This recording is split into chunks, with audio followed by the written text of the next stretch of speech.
નમસ્કાર મિત્રો, દેશ અને દુનિયાના સુપરફાસ્ટ સમાચારમાં તમારું સ્વાગત છે। હવે રક્ષાબંધન પર્વ આવી રહ્યું છે। ખાસ સમાચાર તમારી માટે। રાખડી પોસ્ટ કરવાનો શું ચાર્જ હશે? પોસ્ટ ઓફિસો દ્વારા ખાસ વોટરપ્રૂફ ડિઝાઇન કરેલા રંગબેરંગી ડિઝાઇનર રાખી કવર ઉપલબ્ધ કરવામાં આવી રહ્યા છે। ગુજરાતમાં અમદાવાદ, રાજકોટ, સુરત, વડોદરા RMS કાઉન્ટર પર 24 કલાક પોસ્ટલ બુકિંગ સુવિધા ઉપલબ્ધ કરાઈ છે। પોસ્ટમાં 30 ગ્રામ સુધીની રાખડી મોકલવા માટે 20 રૂપિયા નક્કી કરાયા છે। શાહીબાગની ફોરેન પોસ્ટ ઓફિસમાંથી ઇન્ટરનેશનલ ટ્રેક પેકેટ સેવા શરૂ થતાં સસ્તા દરે રાખડી પોસ્ટ કરીને વિદેશ પણ મોકલી શકાય છે। મિત્રો, અન્ય મહત્વના સમાચારની વાત કરીએ તો હિટ એન્ડ રન કેસ, જાણીતી એક્ટ્રેસની ધરપકડ। ગુવાહાટીમાં 25 જુલાઈએ થયેલા હિટ એન્ડ રન કેસમાં જાણીતી આસામની અભિનેત્રી નંદિની કશ્યપની ધરપકડ કરવામાં આવી છે। પોલીસે 30 જુલાઈએ નંદિનીને ગુવાહાટીથી ધરપકડ કરી હતી। હવે અભિનેત્રીને કોર્ટમાં રજૂ કરાશે। જણાવી દઈએ કે અભિનેત્રીને કસ્ટડીમાં લાવવામાં આવી હતી। એક્ટ્રેસ પર આરોપ છે કે તેને વિદ્યાર્થીને પોતાની કારથી મોતને ઘાટ ઉતારી હતી। મિત્રો, અન્ય મહત્વના સમાચારની વાત કરીએ તો ખાખીની સરાહનીય કામગીરી સામે આવી છે। અવારનવાર સોશિયલ મીડિયામાં ખાખીની કામગીરીનો વિડીયો સામે આવતો હોય છે। હવે સુરતમાંથી ખાખીની સરાહનીય કામગીરી સામે આવી છે। અહીં એક 52 વર્ષના વ્યક્તિ ચોક બજારમાં ATMમાંથી ભૂલથી તેમના 10,000 રૂપિયા છોડી ગયા હતા, જે રકમ એક યુવાનને મળી હતી। તેણે ચોક બજાર પોલીસને જાણકારી આપી અને ત્યારબાદ તે રકમને મૂળ માલિકને તે જ યુવાનના હાથે પરત કરવામાં આવી હતી। અહીં યુવાને માનવતાનું એક ઉદાહરણ બેસાડ્યું છે। મિત્રો, અન્ય મહત્વના સમાચારની વાત કરીએ તો ટેરિફ યુદ્ધમાં કોઈ જીતતું નથી તેવું ચીને જણાવ્યું છે। અમેરિકાના રાષ્ટ્રપતિ ડોનાલ્ડ ટ્રમ્પે ભારત ઉપર 25% ટેરિફ અને દંડની જાહેરાત કરતાં કહ્યું છે કે ભારત અને ચીન રશિયા પાસેથી તેલ ખરીદી રહ્યા છે।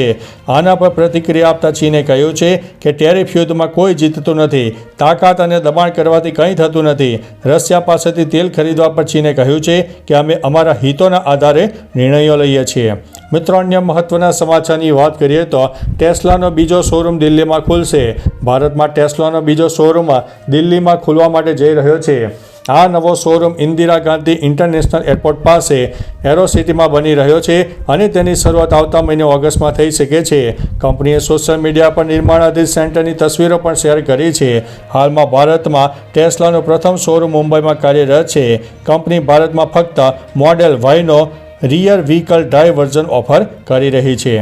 મિત્રો, અન્ય મહત્વના સમાચારની વાત કરીએ તો ટ્રમ્પે પાકિસ્તાન સાથે ટ્રેડ ડીલની જાહેરાત કરી છે। ડોનાલ્ડ ટ્રમ્પે પાકિસ્તાન સાથે એક મહત્વપૂર્ણ ટ્રેડ ડીલની જાહેરાત કરી છે। તેમણે લખ્યું છે કે અમેરિકા અને પાકિસ્તાન તેના વિશાળ તેલ ભંડારોને વિકસાવવા માટે સાથે મળીને કામ કરશે। ટ્રમ્પે ઉમેર્યું છે કે અમે તેલ કંપની પસંદ કરવાની પ્રક્રિયામાં છીએ જે આ ભાગીદારીનું નેતૃત્વ કરશે। કોણ જાણે હોઈ શકે કે તેઓ કોઈ દિવસ ભારતને તેલ વેચે। આ જાહેરાત ભારત માટે બીજા ઝટકા સમાન માનવામાં આવી રહી છે। મિત્રો, અન્ય મહત્વના સમાચારની વાત કરીએ તો ગુજરાતમાં ફરીથી લંપી વાયરસ દેખાઈ રહ્યો છે। ગુજરાતમાં ફરીથી લંપી વાયરસનો ખતરો સામે આવી રહ્યો છે। છેલ્લા 15 દિવસમાં 307 પશુઓ આ વાયરસથી પ્રભાવિત થયા છે। તાપી, નવસારી, સુરત, સાબરકાંઠા, સુરેન્દ્રનગર, મોરબી અને દ્વારકા જેવા જિલ્લાઓમાં ગાય અને ભેંસમાં લંપી વાયરસના કેસ નોંધાયા છે। પશુપાલન વિભાગે સંક્રમિત વિસ્તારોમાં વેક્સિનેશન શરૂ કર્યું છે। આ વાયરસ મચ્છર, માખી અને સંક્રમિત પશુના સંપર્કથી ફેલાય છે। મિત્રો, અન્ય મહત્વના સમાચારની વાત કરીએ તો મધ્યપ્રદેશમાં નવો નિયમ, 1 ઓગસ્ટથી હેલ્મેટ વિના પેટ્રોલ નહીં મળે। મધ્યપ્રદેશના ભોપાલ અને ઇન્દોરમાં 1 ઓગસ્ટ 2025થી હેલ્મેટ વગરના 2 વ્હીલર ચાલકોને પેટ્રોલ નહીં મળે। જિલ્લા કલેક્ટરો દ્વારા માર્ગ સલામતી સુધારવા અને અકસ્માતો ઘટાડવા માટે આ કડક આદેશ અપાયો છે।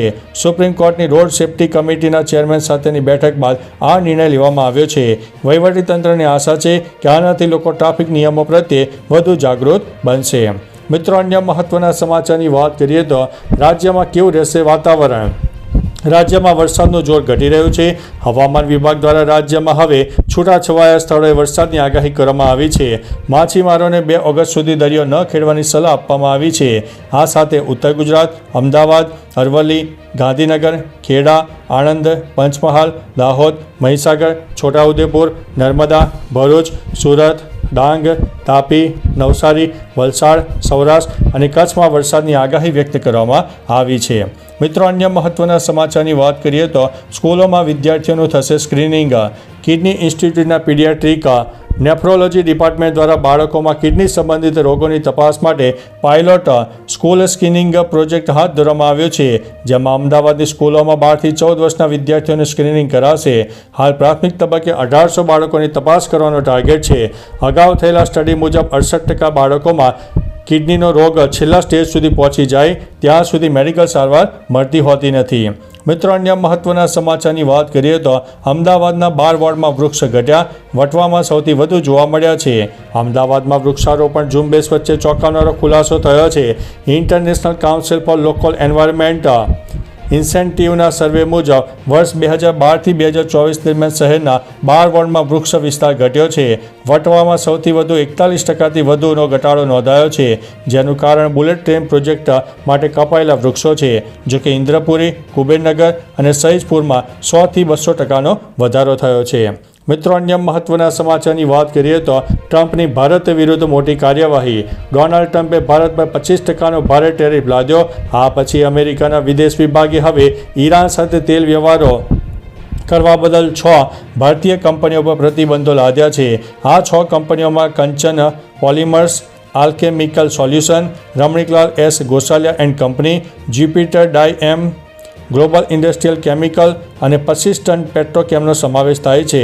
સૌથી ગંભીર આરોપો અલ્કેમિકલ સોલ્યુશન સામે લગાવવામાં આવ્યા છે. મિત્રો, અન્ય મહત્વના સમાચારની વાત કરીએ તો સોનાના ભાવ ઘટ્યા, ચાંદી તૂટી. સોનાના ભાવમાં 30 જુલાઈના રોજ સોનાના ભાવમાં 730 રૂપિયાનો વધારો થયો. દિલ્હીમાં 24 કેરેટ સોનાનો ભાવ 1,04,90 રૂપિયા પ્રતિ 10 ગ્રામ છે, જ્યારે 22 કેરેટ સોનાનો ભાવ 92,110 રૂપિયા પ્રતિ 10 ગ્રામ છે. રાજ્યમાં 22 કેરેટ સોનાનો ભાવ પ્રતિ 10 ગ્રામ 92,160 રૂપિયા અને 24 કેરેટ સોનાનો પ્રતિ 10 ગ્રામ ભાવ 1,05,40 રૂપિયા છે, જ્યારે ચાંદીના ભાવમાં 480 રૂપિયાનો ઘટાડો થયો છે અને ચાંદીનો ભાવ 1,11,680 રૂપિયા પ્રતિ કિલોએ પહોંચી ગઈ છે. મિત્રો, અન્ય મહત્વના સમાચારની વાત કરીએ તો રાજ્યના 207 ડેમનું જળસ્તર જાણી લો. સમગ્ર રાજ્યમાં ભારે વરસાદને કારણે 207 ડેમમાં 62.87% પાણીનો જથ્થો થયો છે. ઉત્તર ગુજરાતના 15 ડેમમાં 60.31%, મધ્ય ગુજરાતના 17 ડેમમાં 69.21%, દક્ષિણ ગુજરાતના 13 ડેમમાં 61.51%, કચ્છના 20 ડેમમાં 55.69%, સૌરાષ્ટ્રના 141 ડેમમાં 65.95% પાણીનો જથ્થો ઉપલબ્ધ કરાયો છે. સરદાર સરોવરમાં 62.46% પાણીનો જથ્થો છે. રાજ્યમાં હાલમાં 49 ડેમ હાઈ એલર્ટ ઉપર અને 24 ડેમ એલર્ટ ઉપર અને 19 ડેમ વોર્નિંગ ઉપર જોવા મળ્યા છે.